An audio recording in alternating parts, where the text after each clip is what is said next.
Education is the powerful weapon which can change the world, कि education एक powerful weapon है, कि education यदि आपके पास है तो आप वर्ल्ड को चेंज कर सकते हैं, इतनी पावर आप रख सकते हैं। इसीलिए बोला जाता है education is the powerful weapon. ठीक है, कि पावरफुल वेपन क्यों है? कि बिना हथियार के आपके पास हथियार है, कि आप लिटरेट हैं, आप एजुकेट हैं, आप समाज को बदलने की ताकत रखते हैं। चलिए कल के टॉपिक से हम आज आगे बढ़ेंगे। मैंने कल ही आपको बताया था कि जो हमारा नेक्स्ट टॉपिक होगा वो होगा महादेव गोविंद रानाडे के बारे में और उनके बनाए हुए प्रार्थना समाज के बारे में। हम यहाँ पर religious social reform movements and cultural awakening के बारे में डिस्कशन कर रहे हैं, जो कि क्लास 8th का चैप्टर नंबर 9 SST का टॉपिक है, MP बोर्ड की बुक का। ठीक है, तो आज जो हम देखेंगे बेटा, देखिए यहाँ पर महादेव गोविंद रानाडे। ठीक है, मैं इसमें date of birth and date of death दोनों ही मेंशन किया है, क्योंकि आपकी बुक में ये नहीं दिया है इनकी डेट ऑफ बर्थ और डेट ऑफ डेथ। तो इनकी जो डेट ऑफ बर्थ है वो 18 जनवरी 1842, ठीक है, और इनकी जो डेथ हुई थी वो थी 16 जनवरी 1901। ये भी एक बहुत अच्छे समाज सुधारक थे। ठीक है, इंस्पायर्ड बाय ब्रह्म समाज, महादेव गोविंद रानाडे फाउंडेड द प्रार्थना समाज ऑफ बॉम्बे इन 1867, की बॉम्बे में 1867 में ब्रह्म समाज से इंस्पायर्ड होते हुए इन्होंने प्रार्थना समाज को फाउंड किया था। इनके साथ दो और सहयोगी थे। Two other active participant of the Samaj were Ramakrishna Gopal Bhandarkar and Atmaram Pandurang, कि ये दो लोग और थे, रामकृष्ण गोपाल भंडारकर एंड आत्माराम पांडुरंग, जो कि इस समाज में इनके साथ जुड़े थे और आगे बहुत सारा काम किया। ठीक है, कुछ ऑब्जेक्टिव्स थे इस समाज के कि समाज को सुधारा कैसे जाए। लाइक यहाँ पर है द प्रार्थना समाज worked for improving the status of women and advocated window remarriage, की इन्होंने भी विडो रीमैरिज का एडवोकेटेड किया और साथ में वुमेन की जो स्टेटस है समाज के अंदर उसको इम्प्रूव करने के लिए बहुत सारा काम किया था। Now the next, Ranade believed that education was important in bringing about awareness in the society and laid emphasis on women education, कि महादेव गोविंद रानाडे ने, ठीक है, एजुकेशन को पावर माना। ठीक है, एजुकेशन हम यदि एक तरफ से कह सकते हैं education is the powerful weapon which can change the world, कि एजुकेशन एक पावरफुल वेपन है, कि एजुकेशन यदि आपके पास है तो आप वर्ल्ड को चेंज कर सकते हैं, इतनी पावर आप रख सकते हैं। इसीलिए बोला जाता है education is the powerful weapon. ठीक है, कि पावरफुल वेपन क्यों है? कि बिना हथियार के आपके पास हथियार है, कि आप लिटरेट हैं, आप एजुकेट हैं, आप समाज को बदलने की ताकत रखते हैं। इसीलिए महादेव गोविंद रानाडे ने भी समाज के उत्थान के लिए एजुकेशन को सबसे मोर इम्पोर्टेंट बताया था। ठीक है, और साथ में एजुकेशन सबके लिए, ठीक है, और वुमेन एजुकेशन पर भी इन्होंने एम्फेसिस किया था, जोर दिया था कि वुमेन का एजुकेशन भी कंपलसरी है। ठीक, नेक्स्ट हम आते ही oppose caste system and untouchability and was a great advocate of Hindu Muslim unity, कि जितने भी समाज सुधारक रहे हैं, ठीक है, चाहे वो राजा राम मोहन राय हों, चाहे वो दयानंद सरस्वती हों, चाहे तो वो महादेव गोविंद रानाडे हो, सभी ने अनटचेबिलिटी का खुलकर विरोध किया। छुआछूत की भावना जो थी वो पहले से चली आ रही थी और उसका सभी ने खुलकर विरोध किया। ठीक है, और साथ में महादेव गोविंद रानाडे ने हिंदू मुस्लिम यूनिटी को भी प्रमोट किया कि हिंदू मुस्लिम एकता बनी रहनी चाहिए। नेक्स्ट इन्होंने लिखा है कि started school for girls of lower classes. ठीक है, इन्होंने देखा उस समय की स्थिति कि गर्ल्स की स्थिति, ठीक है, कि स्कूल नहीं जा रही हैं बच्चियां, तो उन्होंने लोअर क्लास में गर्ल्स के लिए स्कूल भी खोले। Now the next, he founded to Deccan Education Society in 1884, कि डेक्कन एजुकेशन सोसाइटी, कि भारत के दक्षिण की तरफ इन्होंने एक एजुकेशन सोसाइटी बोली जिसका नाम इन्होंने डेक्कन एजुकेशन सोसाइटी रखा 1884 में, and open a school which was later on known the famous Ferguson college of Pune. ठीक है, कि बाद में ये फर्गूसन कॉलेज के नाम से फेमस हुआ। इन 1905 Gopal Krishna Gokhale also supported the प्रार्थना समाज, कि 1905 में गोपाल कृष्ण गोखले ने भी प्रार्थना समाज का सपोर्ट किया। नाउ द नेक्स्ट हम आते हैं ज्योतिबा फुले पर। ठीक है, कि ज्योतिबा फुले ये नेक्स्ट समाज सुधारक है। आप देखिए मैंने यहाँ पर ज्योतिबा फुले के बारे में भी यहाँ मेंशन किया हुआ है, इनकी भी मैंने date of birth and date of death लिखी हुई है।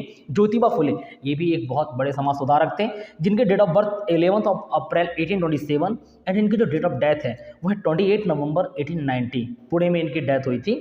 ठीक है, देखिए इनके बारे में ज़्यादा कुछ नहीं है ज्योतिबा फुले के बारे में, पर यहाँ लिखा है कि the ongoing social reform movement in Bengal and Bombay inspired Jyotiba Phule and he founded the Satya Shodhak Samaj in Maharashtra and also started a school for Dalits, कि प्रार्थना समाज, जैसे हम बात करते थे प्रार्थना समाज ब्रह्म समाज से इंस्पायर्ड था, तो यहाँ पर कुछ सोशल रिफॉर्म्स बंगाल और बॉम्बे में चल रहे थे, उनसे इंस्पायर होकर ज्योतिबा फुले ने सत्य शोधक समाज को फाउंड किया। ठीक है, महाराष्ट्र में, और महाराष्ट्र में उन्होंने दलितों के लिए एक अलग से स्कूल खोला। He opposed untouchability and launched a movement and was able to make the society aware of the problems of the Dalit. ठीक है, कल भी हम दलित की बात कर रहे थे कि जो और सोशल रिफॉर्मर्स थे उन्होंने भी दलितों की कंडीशन पर सवाल उठाया। जब हम सोशल लेवल की बात करते हैं तो हमने प्लाइट्स ऑफ दलित के बारे में पढ़ा था, दलितों के शोषण के बारे में पढ़ा था, तो इन्होंने भी उनके शोषण का विरोध किया था और इन्होंने अनटचबिलिटी को खत्म करने के लिए मूवमेंट्स क्रिएट किए थे कि ठीक है कि oppose untouchability and launch a movement and was able to make the society aware of the problem of the Dalit, कि समाज को अवेयर करने की कोशिश की दलितों की प्रॉब्लम्स को लेकर कि दलितों के साथ कितनी ज़्यादा जातियां होती थी उस समय। ठीक है, आज से हम काफ़ी समय पहले की बात कर रहे हैं जब हमारे यहाँ पर अंग्रेजों का राज था, तो उस समय भी दलितों की स्थिति कुछ ठीक नहीं थी इंडिया के अंदर। तो ज्योतिबा फुले ने भी अनटचबिलिटी को ख़त्म करने के लिए मूवमेंट्स चलाया, दलितों की स्थिति से लोगों को अवेयर कराने की कोशिश की। नाउ द नेक्स्ट है कि he was stunt supporter of window remarriage, कि ये भी एक स्टंट सपोर्टर थे विडो रिमैरिज के। ठीक है, मैंने कल ही बोला था कि जितने भी सोशल रिफॉर्मर्स थे सभी ने कहीं ना कहीं विडो रिमैरिज को सपोर्ट ही किया है। And himself set an example in this field, और इस फील्ड में इन्होंने एक एग्जाम्पल सेट किया। ठीक, खुद इन्होंने विधवा से शादी की, ठीक, ताकि लोगों को समझ में आए कि विधवा पुनर्विवाह किया जा सकता है। Now the next, he also received the support of social reformers Jagannath सेठ एंड भावदा जी, कि और भी जो सोशल रिफॉर्मर्स थे जगन्नाथ सेठ एंड भावदा जी उन्होंने भी इनका सपोर्ट किया। नाउ द नेक्स्ट हम देखेंगे अब, ठीक है, कि स्वामी विवेकानंद के जो गुरु थे रामकृष्ण परमहंस, ठीक है, उनके बारे में हम देखेंगे कि रामकृष्ण परमहंस जी के बारे में कि वो भी एक सोशल रिफॉर्मर थे। ठीक है, तो मैंने ये आप यहाँ पर देखिए, मैंने यहाँ पर इनकी भी date of birth and death mention की है कि इनका जन्म जो हुआ था वो 18 फरवरी 1836 को हुआ था और जो इनकी डेट ऑफ डेथ है 16 अगस्त 1886। ठीक, चलिए तो सबसे पहले हम देखते हैं कि another important social reformer in the 19th century was Ramakrishna Paramhansa. ये विवेकानंद जी के गुरु थे और ये भी एक सोशल रिफॉर्मर थे। He was born in 1836 in Hooghly district of Bengal, कि इनका जन्म था बंगाल के हुगली डिस्ट्रिक्ट में हुआ था।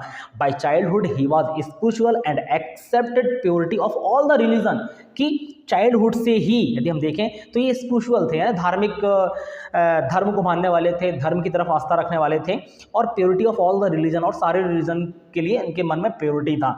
नाउ अभी क्या कि declare the Indian culture supreme, he favoured ideal worship, कि इन्होंने क्या किया इंडियन कल्चर को सुप्रीम डिक्लेयर किया कि भारतीय सभ्यता सबसे अच्छी है, और साथ में इन्होंने आइडियल वर्शिप कि जिसका विरोध राजा राममोहन रॉय ने किया था उसका इन्होंने सपोर्ट किया कि आइडियल वर्शिप कुछ गलत नहीं है।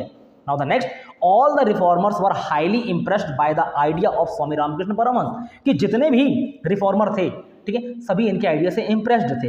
His favourite disciple Swami Vivekananda later on propagated his speech and teaching to the common man, कि इनके जो फेवरेट डिसिपल थे, फेवरेट अनुयायी थे, वो थे स्वामी विवेकानंद।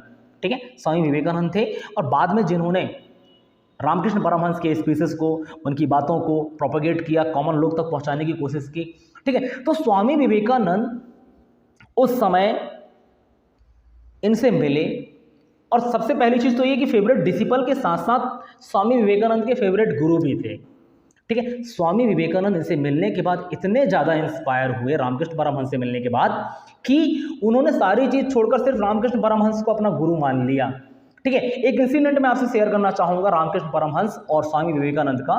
ठीक है, स्वामी विवेकानंद जब इनसे मिले तब स्वामी विवेकानंद जी ने रामकृष्ण परमहंस से कहा कि गुरुजी मुझे कन्फ्यूज़न है। बोले क्या कन्फ्यूज़न है? बोले भगवान यदि है तो दिखाई क्यों नहीं देता, क्या भगवान वाकई में है या भगवान नहीं है? तो रामकृष्ण परमहंस ने बोला बेटा क्या तुम यहाँ पर खड़े हो? ठीक है, बोले ठीक है। तो बोले आपको हवा महसूस हो रही है, हवा लग रही है? तो बोले हाँ गुरुजी हवा तो लग रही है। तो बोले हवा को देख के बताओ कहाँ है? तो स्वामी विवेकानंद ने बोला कि इम्पॉसिबल, हवा को तो देखा ही नहीं जा सकता, सिर्फ इसको फील किया जा सकता है। तब रामकृष्ण परमहंस ने कहा ऐसे ही भगवान को देखा नहीं जा सकता, भगवान को फील किया जा सकता है। यदि आप वाकई में भगवान को मानते हैं तो उसको फील कीजिए। ठीक है, जिस तरह आप हवा को फील करते हैं उस तरह आप भगवान को फील कीजिए। भगवान हर जगह है पर दिखाई देता है? नहीं देता। इसी तरह हवा हर जगह है पर दिखाई नहीं देती। उस दिन के बाद स्वामी विवेकानंद के दिमाग पर इतना गहरा असर पड़ा परमहंस की छवि को लेकर, ठीक है, कि रामकृष्ण परमहंस के वो भक्त बन गए, शिष्य बन गए। ठीक है, तो स्वामी विवेकानंद जी के बारे में है। अब नेक्स्ट हम स्वामी विवेकानंद जी के बारे में देखते हैं।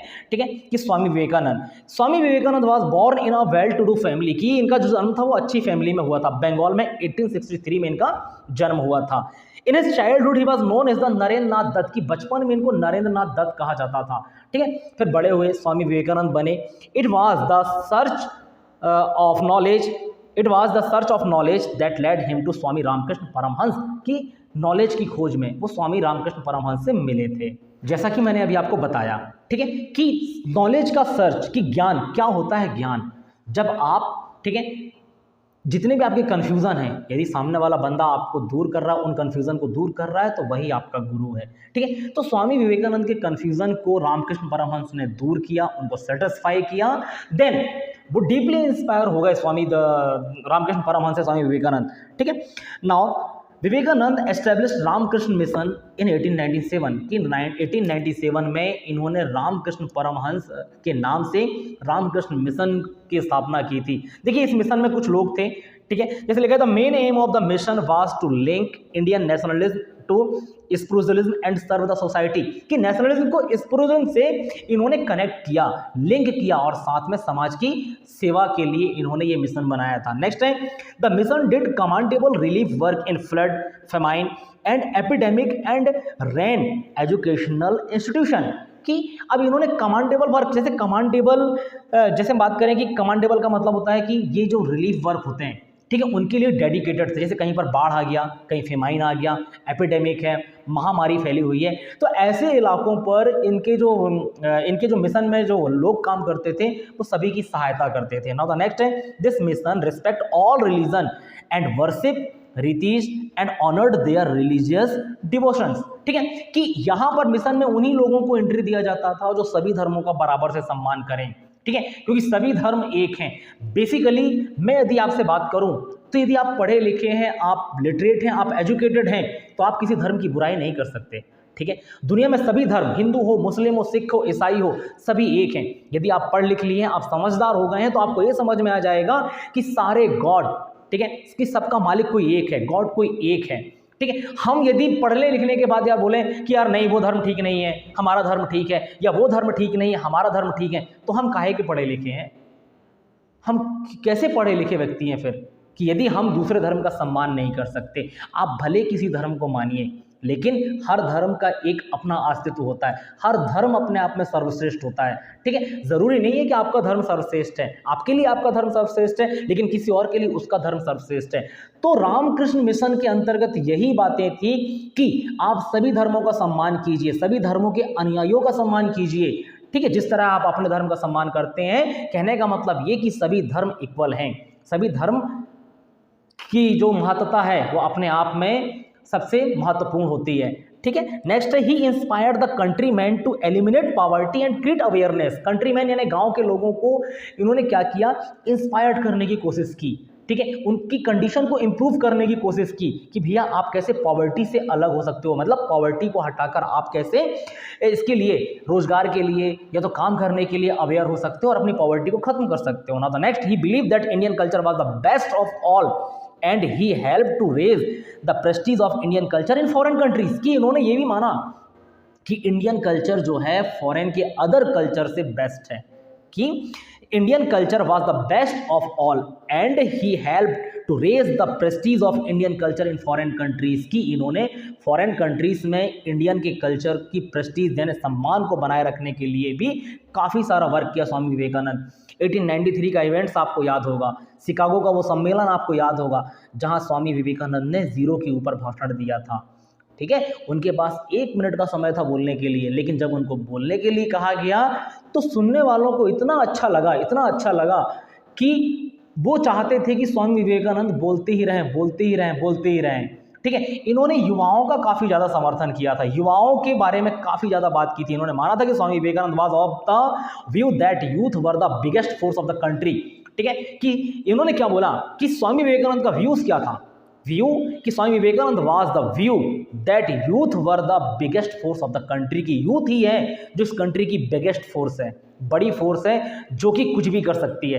ही believed that the greatest worship was to provide food to hungry, knowledge to ignorant and affectionate help the needy people. इन्होंने माना कि वर्शिप से बड़ा क्या हो सकता है कि आप पूजा पाठ कर रहे हैं, लेकिन उससे भी बड़ा क्या है कि आप भूखे को खाना खिला दीजिए, जिसको ज़रूरत है उसकी मदद कर दीजिए, एक अज्ञान व्यक्ति को ज्ञान दे दीजिए, ठीक है। तो ये सब सारी पूजाओं से बड़ी है, और इन्होंने क्या बोला मैंने कि यूथ को सबसे इंपॉर्टेंट माना था, इसीलिए इनका जो जन्म दिवस है वो युवा दिवस के रूप में मनाया जाता है।